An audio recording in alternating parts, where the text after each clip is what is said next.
Hitung noklarok farbai pai sasi ni taksas 5টাsi baje ako 3:30 ni simi sisamani kokleng busley khokmani khokbai ako te asa tongko siari kwbang marok dong naisido tal bol jaks tongo ganda gindi koi sisa bai ako aisiring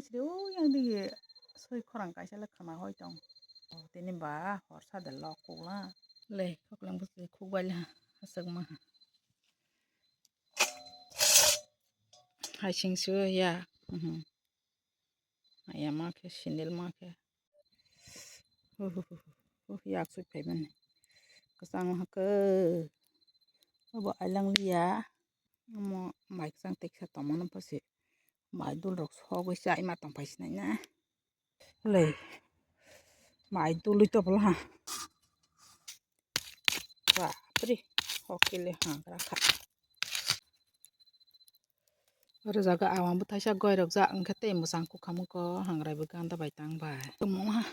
ay bapre ani mai dul sajak bahai angjak bai kisa comment khai sabai do angkhe ang ta khobla chai nagra na ke phai ai rok joto mangai laisini te phai kahan rok joto no tagle kone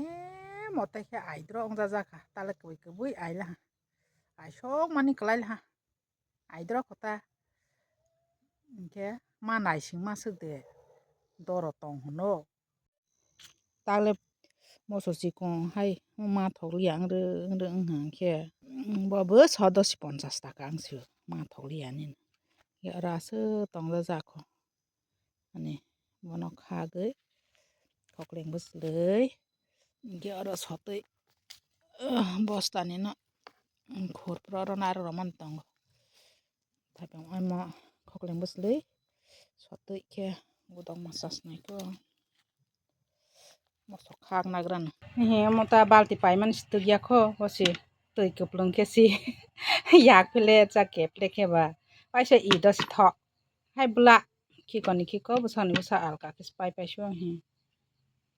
tak meeting ni pirok borong khe balti sasi pai ma tobono thangrana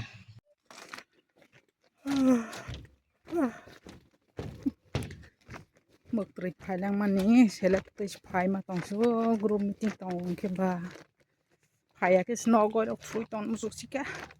hai muk morere khe hing ma tongsiga hanglai nok sa tangjak digi hanglai nok sa tang tongbal hangko hangrai musangge hangrana kheta botok khe hing thangsna oro kheta utai kaisa hangrai noksa bapre sokti manung haya do sangsi oro sa kasai phaimani borok si jabo aram silai kukteui kusuk bwjasi asa aram sibai langmani rokle bwsa khele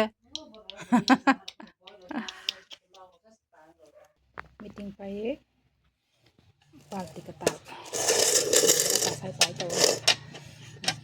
balti ketal bukjak naising hai kisa khoros khai te phenta angkhe tinni bangui asuk nungsina bwskang sala hai nok bai malai laiphinai jotono sari kaha.